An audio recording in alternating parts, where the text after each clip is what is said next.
جنات پر ایمان بھی، ایمان کا مطلب یہ یقین رکھنا کہ جنات کا وجود ہے، یہ بھی ایمان کا حصہ ہے۔ جنات کا منکر بھی اسلام سے خارج ہے، کیونکہ قرآن مجید سے، احادیث سے، تواتر سے یہ بات ثابت ہے کہ اللہ نے ایک مخلوق آگ سے بنائی ہے، ایک مخلوق بنائی ہے نور سے، جس کو کیا کہا جاتا ہے؟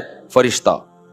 اردو میں، فارسی میں فرشتہ، انگلش میں اینجل، اور عربی میں ملک۔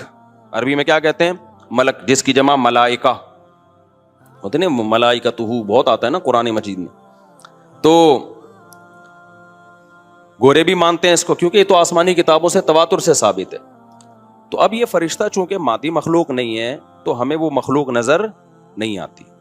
اب سائنس کا یہ کہنا ہے، سائنس تو یہاں تک، بھئی سائنس مادی چیزوں پہ تحقیق کر سکتی ہے بھائی جان، کچھ چیزیں سائنس کی دسترس سے کیا ہیں؟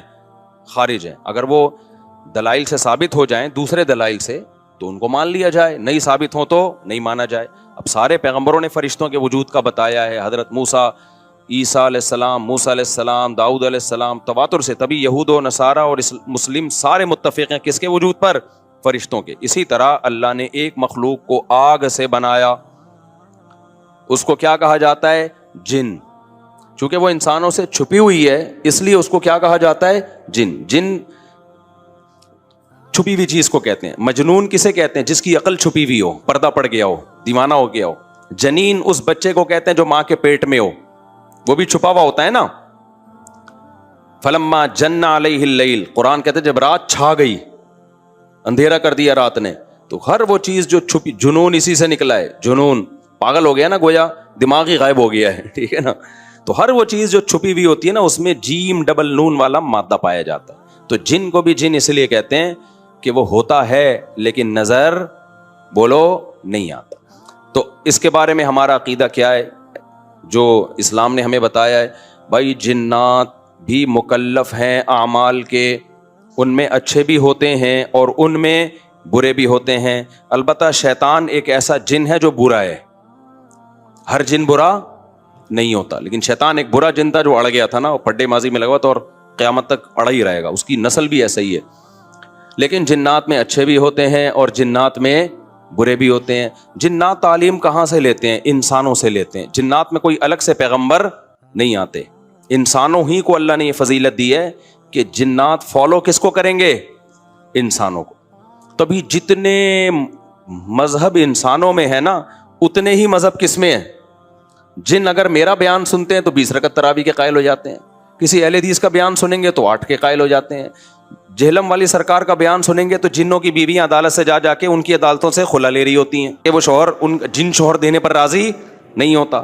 وہ سارے جھگڑے جو انسانوں میں ہے نا، جن میں ہو سکتا ہے کچھ 4 شادیاں کرتے ہوں جو میرا بیان سنتے ہو اور پٹ بھی رہے ہوں جنیوں سے، چڑیلوں سے اور جن میں ایسے بھی ہوں گے جو 1 کے قائل ہوں گے۔ تو جتنے، اب مجھے نہیں پتا جنات کو 4 کی اجازت ہے کہ 1 کی ہے، یہ کچھ مسائل ہو سکتا ہے جنات کے ہم سے ڈیفرنٹ ہوں، لیکن بہرحال تو حدیث سے ہمیں یہ پتا چلتا ہے بھائی ایک مخلوق ہے جسے کیا کہا جاتا ہے؟ جن کہا جاتا ہے۔ وہ ہے، اس کا وجود ہے، اور چونکہ وہ ہو سکتا ہے یہاں بھی کچھ جنات بیٹھے ہوئے ہوں۔ اگر وہ آپ کہیں وہ بیٹھے ہوئے کیوں؟ بھائی وہ کھڑے ہو گئے تو سب آپ لیٹے ہوئے ہوں گے پھر یہاں پہ، اس لیے ان کو بیٹھے ہی رہنے دو۔ ٹھیک، میں اکثر چٹکلا سناتا ہوں نا، وہ پرانا ہو گیا لیکن کیا کریں، ایک آدمی کو کسی نے بتایا یہ فلیٹ پرانا ہے، خالی ہے، یہاں جنات ہیں، ادھر نہیں جانا، وہ فنٹر بنا ہوا ہے۔ میں چل جن ون کی ایسی کی تیسی گیا، بیل بجائی، بندہ باہر نکلا نا، اب الٹے پاؤں اس کے آنکھیں گول گول، تو پھر بھی اس میں بڑا کانفیڈنٹلی نا اس نے کہا کوئی ڈرتا ورتا نہیں بھائی صاحب، آپ میں نے سنا یہاں کوئی جنات ہیں؟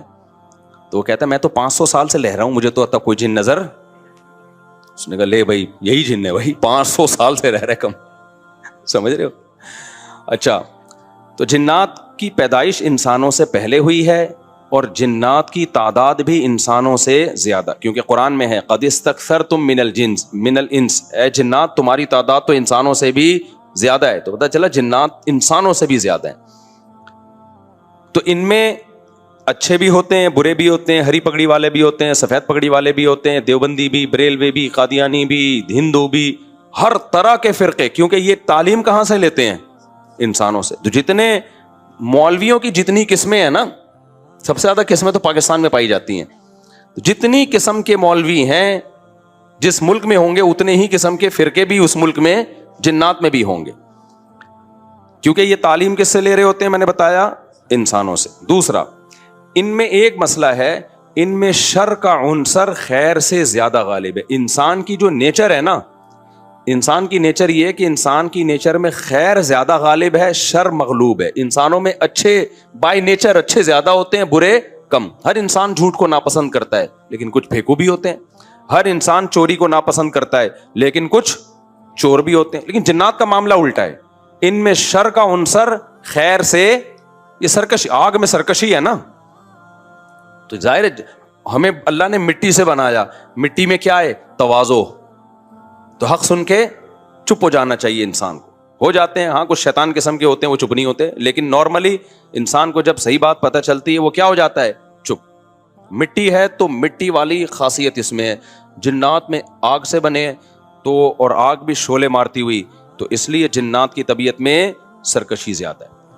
ایک بات یہ ہو گئی. دوسری بات کیا ہو گئی بھائی, جنات جو ہے نا, جنات یہ انسان سے زیادہ طاقتور ہوتے ہیں لیکن مرعوب ہوتے ہیں یہ انسان سے. اس کی میں ایک مثال دوں, بیل زیادہ طاقتور ہے یا وسیم بھائی؟ بیل. لیکن قابو کس کے ہوتا ہے بیل؟ انسان کے. وجہ اس کی ہے کہ وہ مرعوب ہوتا ہے انسان سے. اس کو اللہ نے وہ دماغ نہیں دیا جو کس کو دیا ہے, انسان کو دیا ہے. بیل کو جس دن پتا چل گیا نا کہ میں زیادہ پاورفل ہوں, تو کھوٹے کی جگہ آپ بندھے ہوئے ہوگے, بیل نہیں بندھا ہوا ہوگا. لیکن اللہ نے ایک روب رکھا ہے جانوروں پہ بھی انسان کا. گدھے کو دیکھو چلتے رہو, وہ منہ نیچے کر کے لوڈ اٹھا کے چلتا رہے گا. اس کو احساس ہی نہیں ہوتا کہ میری ایک لات کا مار ہے یہ بندہ جو بیٹھا ہوا ہے نا میرے اوپر, تھوڑا سا یوں کیا اور ایک کھسکایا اٹھا کے گرے گا. تو ایسے ہی خوب سمجھ لو, جنات انسانوں سے ڈرتے ہیں, نہ کہ انسان کو جنات سے ڈرنا چاہیے. جنات ڈرتے ہیں کس سے؟ انسان سے. لیکن ہوا یہ کہ قرآن سے یہ بات ثابت ہے. سورہ جن میں اللہ نے فرمایا وَأَنَّهُ كَانَ رِجَالٌ مِّنَ الْإِنسِ يَعُوذُونَ بِرِجَالٍ مِّنَ الْجِنِّ فَزَادُوهُمْ رَهَقًا. جنات انسان پہ سرکش ہو گئے, شرارتیں کرنے لگے, ادھر سے بندہ اٹھا کے ادھر کر دیا, ادھر سے اٹھا کے. ایک صحابی کو جن اٹھا کے لے گئے تھے. حضرت عمر رضی اللہ تعالیٰ عنہ کے دور میں ایک خاتون کا شوہر گم گیا, تو اس کی بیوی آئی حضرت عمر کے پاس کہ میرا میاں ہے ہی نہیں, پتہ نہیں کہاں گیا. حضرت عمر نے 4 سال کے بعد نا اس خاتون کا نکاح فسخ کرا دیا. یہ امام مالک کی دلیل ہے کہ 4 سال کے بعد نکاح فسخ ہو سکتا ہے. امام ابو حنیفہ کے جو فتوے ہیں نا, زیادہ تر انہوں نے حضرت علی اور عبداللہ بن مسعود کو فالو کیا ہے. وجہ اس کی یہ ہے کہ وہ کہتے تھے کہ, یعنی جو اس بارے میں حناف کہتے تھے, حضرت علی نے تینوں خلفاء کا زمانہ بھی دیکھا ہے اور نبی کا زمانہ بھی, تو ان کا علم باقی تینوں خلفاء سے زیادہ ہے. اس لیے فقہ حنفی میں حضرت علی اور عبداللہ بن مسعود کو بہت ترجیح دی گئی ہے. جہاں ٹکراؤ ہوتا ہے نا باقی خلفاء اور سیدنا علی میں, تو وہ ترجیح کس کو دیتے ہیں؟ کیونکہ حضرت علی ان تمام محفلوں میں, ان